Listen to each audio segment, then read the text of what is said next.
good morning. Welcome to Let's Get Growing Facebook Live.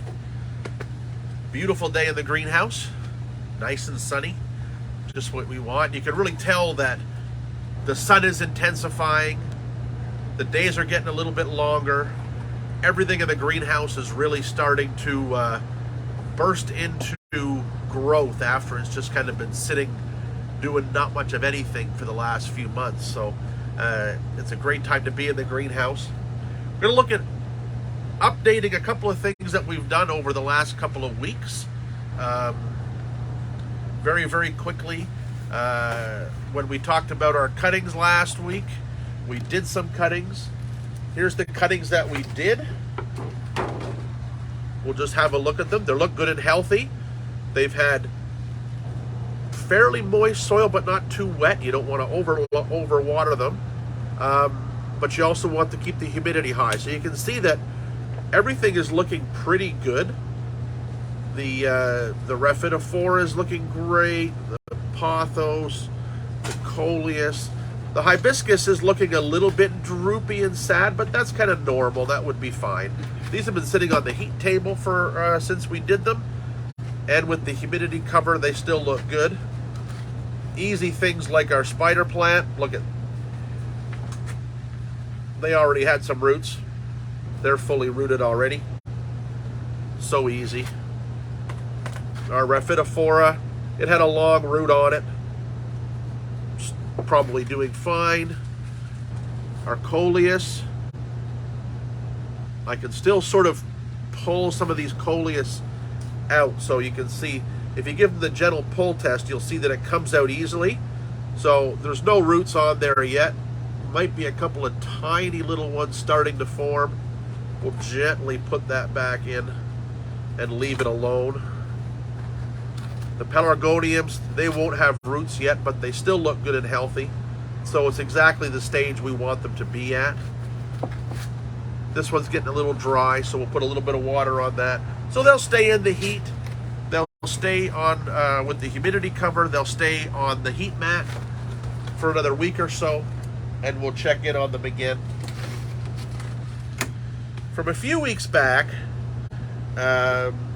actually, we need our seed lures. There are 3 seed pots up there. Just 3. Oh, they might be back here. Let me go down here. Here they are.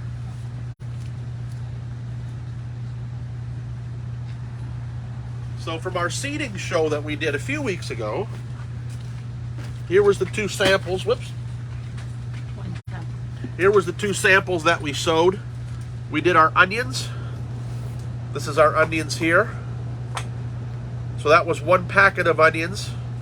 It looks like we probably have, I don't know, maybe 100 seedlings in there. They're still too small to do anything with, but they're growing away happily. They're looking good. They're in a good bright spot. No extra heat other than just sort of the normal greenhouse temperature.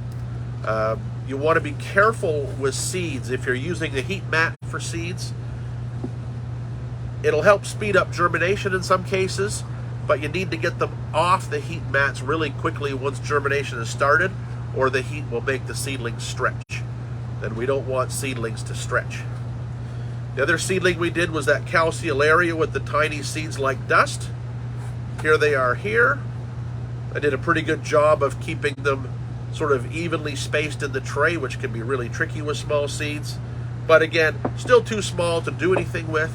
So they'll sit for another week or so, and then we'll be big enough to transplant.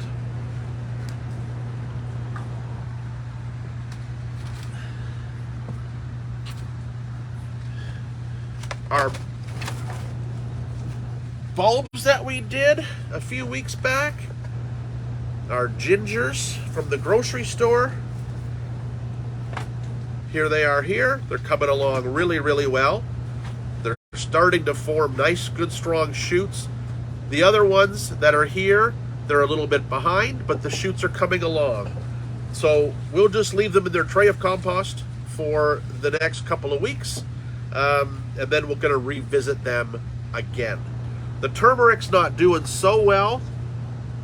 If I lift them out, I can see that there's no root growth on them yet. and I don't think we have much in the way of shoots. They're still firm, but I think I'm going to pick up some more turmeric next time I go to the grocery store and try a couple of other fresh pieces. These ones aren't doing as good as I had hoped, so we'll keep them going, keep them on the heat mat, keep them warm, see what happens. But the gingers, yeah, they're like fully rooted in there, so we'll do something with these again probably next week. We'll take the next step with the gingers. So they'll go back on the heat table. Oops, getting some pollen from the Amaryllis. Get out of the way, there you go. All right.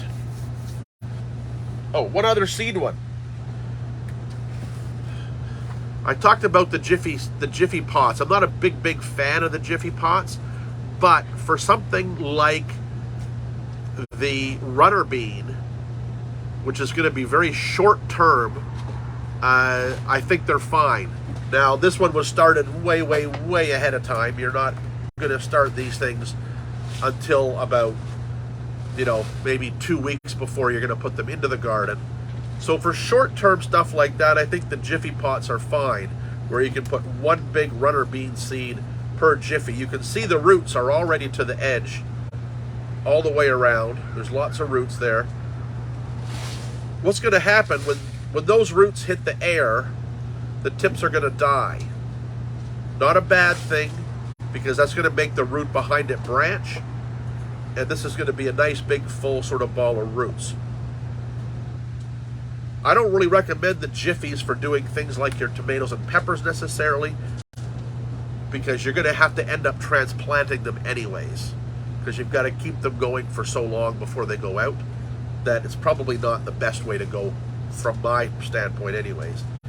But for short-term stuff, sunflowers, pumpkins, gourds, cucumbers, melons, anything we just starting indoors for 2 or 3 weeks, then I think the Jiffy pot's probably not a bad idea, because that can just be planted right into the ground.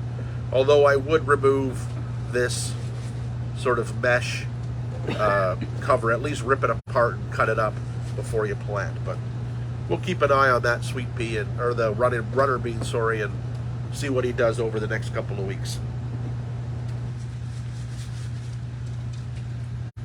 So back into the grocery store again.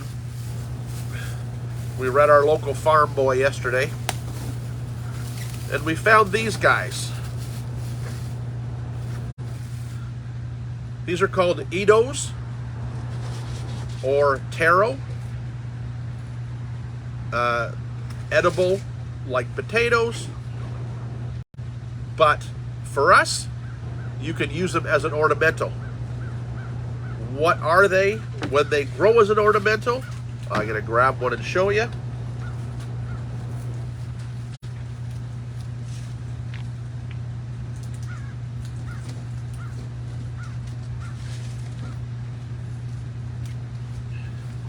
The Edos are very simply colocasias. So, not Colocasia esculentia with the green leaves. These should be Colocasia antiquorum, which has a black cast to the leaf with green veins. So we'll see if it comes up that way. But I don't know, I think these were, I don't know, what were they? $1.99 a pound maybe, I think. I think the 3 of them cost about $5. Was it even that much? No? A couple of bucks for the 3 of them. So it's a cheap and easy way to get elephant ears for your garden. You're not going to get the fancy varieties, but if you just want mass groups of elephant ears, easy way to go. You can see. If you want to grow your grocery store.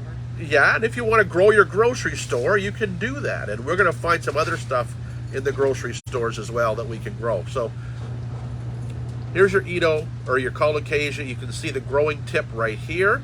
This one is actually starting to green up a little bit. But also, if you can get a little closer. So here's the growing tip here. There's little bumps on the tuber. Those little bumps are going to be new plants as well. So what we do with these is kind of like the ginger.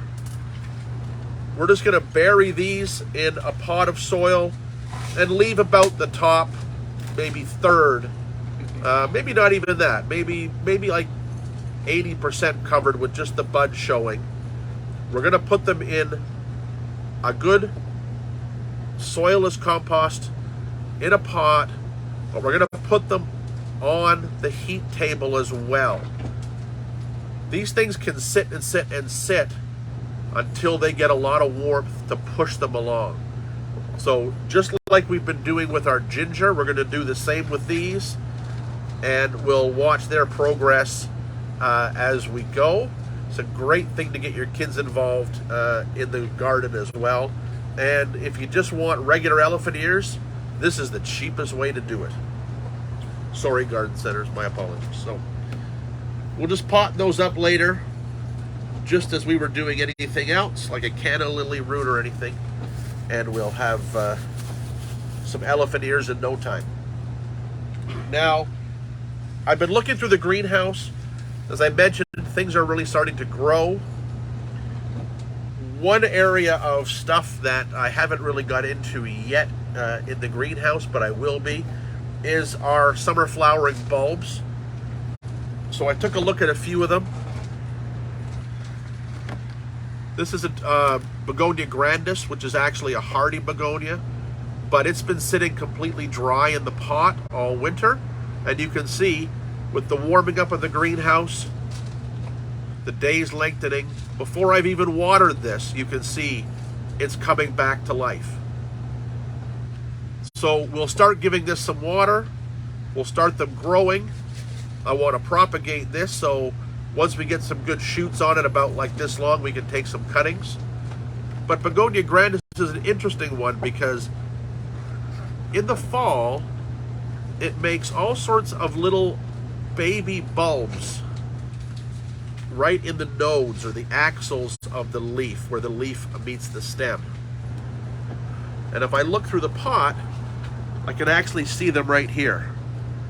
So these are little bulbos. These are baby bulbs of Begonia grandis, formed in the fall, sat all winter, that can be potted up and grown on now. So Begonia grandis is actually hardy in southern Ontario. If the tubers don't come back, sometimes these little bulbos will take the place of the plant and grow the next spring. For us here, between our dry sandy soil and our slightly colder temperatures than closer to Lake Ontario, it's borderline hardy for us. So I grow it in pots.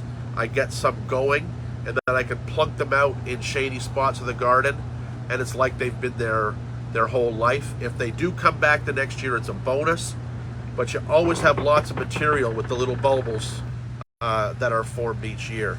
So I keep this as a stock plant just for cuttings and things. But now that I'm seeing the shoots, I'm going to get it growing now and give it some water.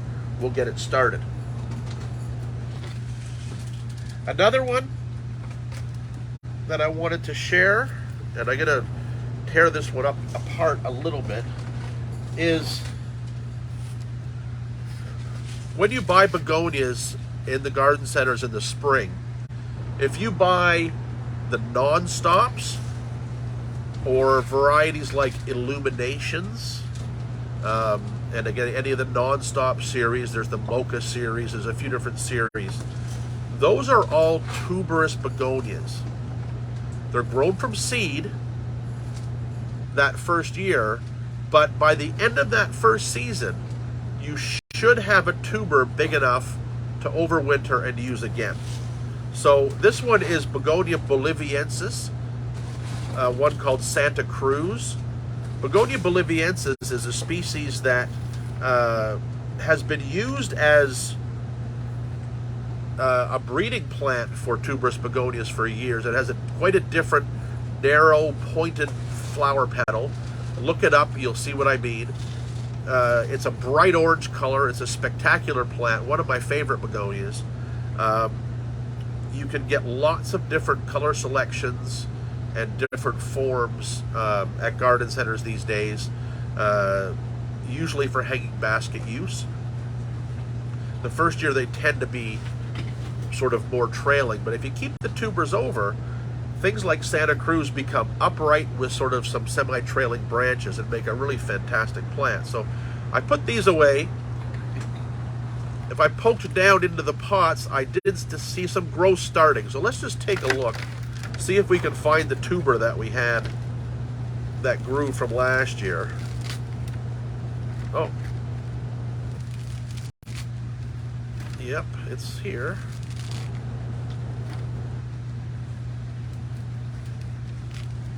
So I'm just taking off this dry soil.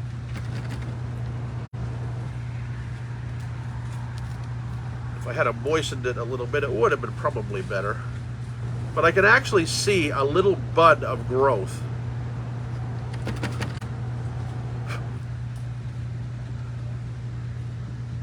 There's the old stem right here from last year.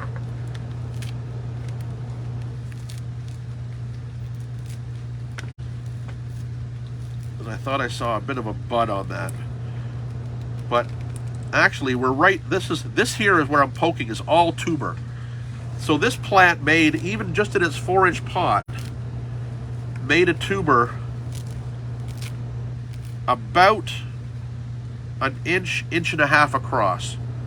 You can see part of it here. This part dried up, but it's actually going to come back from this part here because it's still nice and firm. So that was just in one season in the 4-inch pot that it was a leftover in. So, you know, imagine if we had to put this up into a 6-inch pot or an 8-inch pot for the summer, we'd have had probably about a 2 or 3-inch tuber there. So we can repot that now, get it growing, take some cuttings from it, really increase and have a nice mass of the Begonia boliviensis for this spring season. So we'll look at more of those as they start to come up. We'll give them a shot of water and then go from there. Now another plant that people often don't think about as being a bulb, it's really not a bulb, it's little rhizomes, is Oxalis triangularis. Now we see this often sold as purple shamrocks. The purple leaf shamrock, you'll see it available at St. Patrick's Day and things like that, but it's a great annual plant. Now it has a bit of a different structure. So again, we grew this pot of it, the leaves match this pot really well. We let it go completely dormant, but now we can get them out and start getting them potted. And you can see there's a few little tips here of last year's growth. But what these guys do is they'll make a whole little cluster of those little tubers in the soil. Here we go. You can see them already. They've reached the edge of the pot here. So if we just gently pull away some of that soil, we are going to see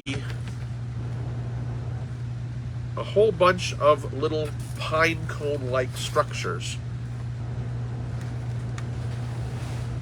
come out of this pot of soil. And the more I tease away that, the more of those little tubers I find, almost like little potatoes in there, or like little maggots or worms or something. But here they all are. There's lots and lots and lots of them. You can see as I get down through, there's a whole big cluster of them. And it just keeps getting better and better and better. There are so many in this pot now.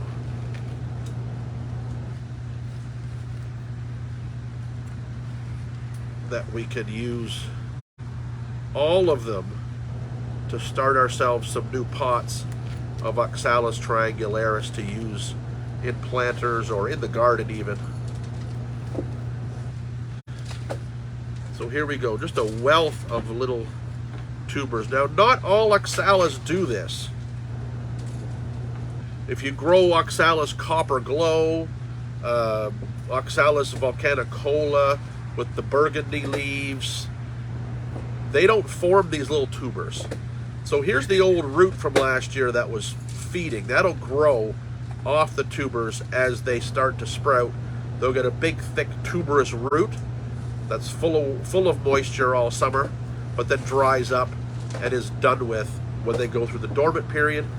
But look at, these are all tubers that we can plant And all you need to do, 3-inch pot, put 3 tubers in, start watering, and away you go. You can actually see on some of them, like this one here, you can see that there's actually a leaf starting to grow already.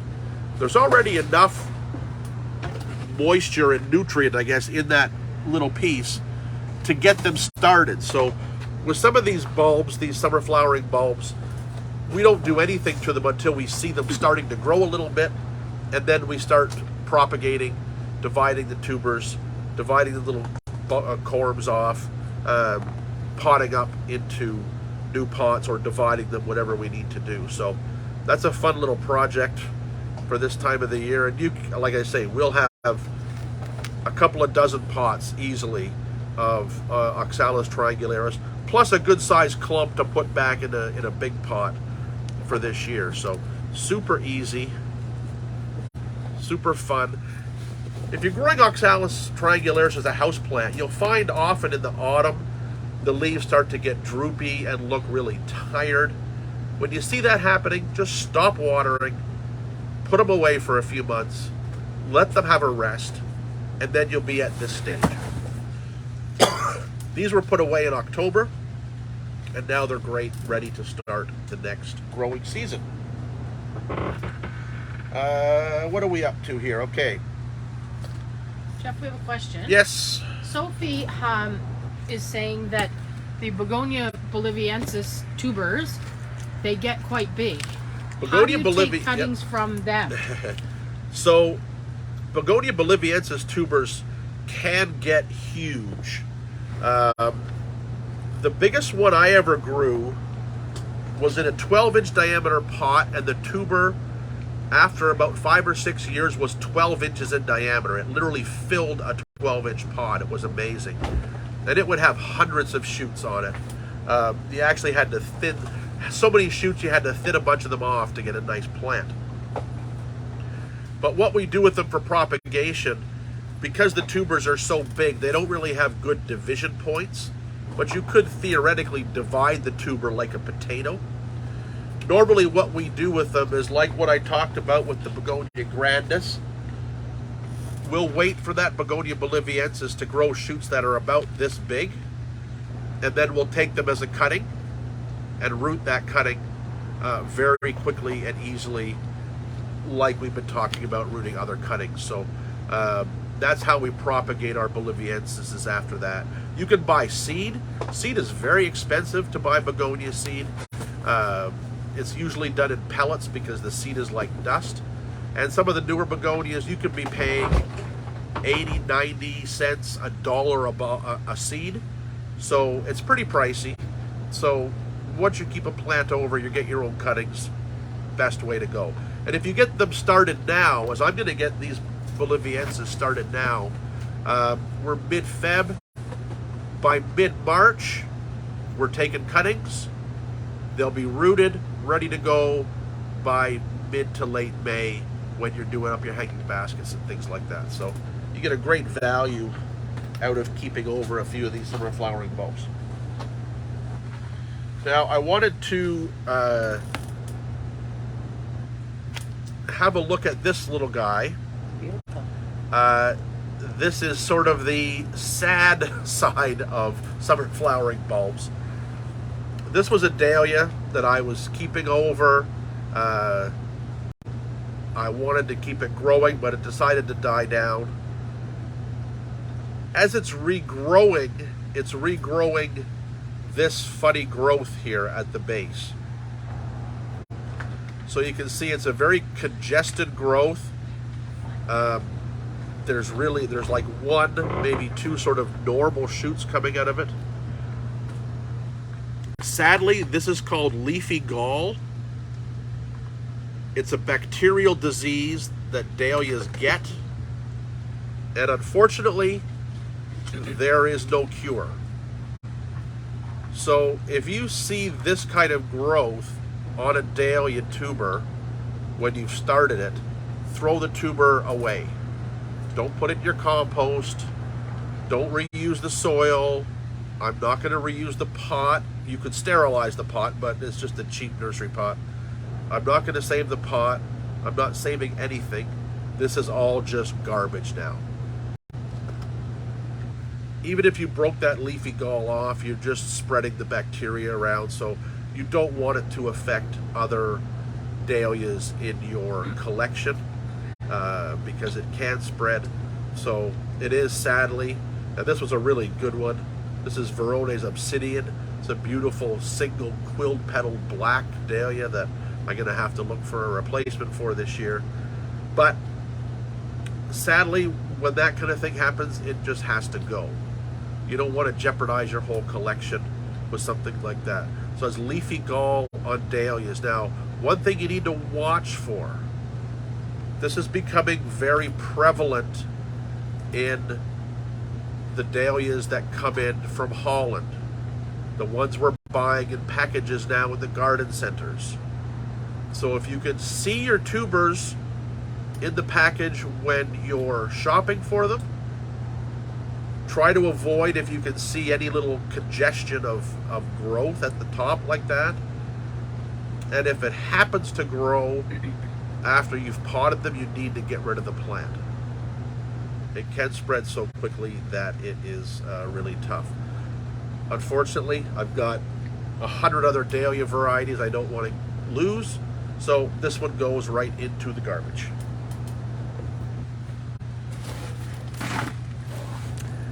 And that's about all I wanted to talk about today. Have we got any questions, Laura? No questions today. All right. Hope you've enjoyed watching this beautiful little Hippeastrum papilio here.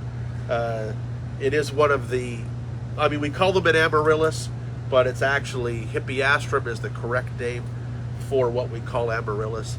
This is one of the species that grows in Brazil and is a great rebloomer. I grow these from baby bulbs that grow in my stock plants. I divide them apart, and this year I've got 4 bulbs coming into bloom, so that's really exciting. So it's a beautiful thing, and yeah, probably one of the coolest Amaryllis that I've ever seen. Only gets 2 flowers per stem though, which is kind of unfortunate, but it has been used in a lot of hybridizing. So sometimes you'll see varieties that look a bit like this in the garden centers with that blush of burgundy or streaking of burgundy. That means this guy's one of the parents of those hybrids. So we will wrap it up for today. We are still about 2 or 3 seats left on our trips for this year. England in late June, early July, Hampton Court Flower Show. Ireland and South Scotland in August with the Edinburgh Tattoo. Both are going to be great trips. If you're thinking about going away to see some great gardens for the summer, go to masonhousegardens.com, click on garden tours, see what you think. Other than that, we will be back in 2 weeks. Next week is the Family Day weekend. I will be chaperoning a bunch of teenage skiers at Blue Mountain, so we won't have a show next weekend, but we'll be back in 2 weeks with more Let's Get Growing Facebook Live.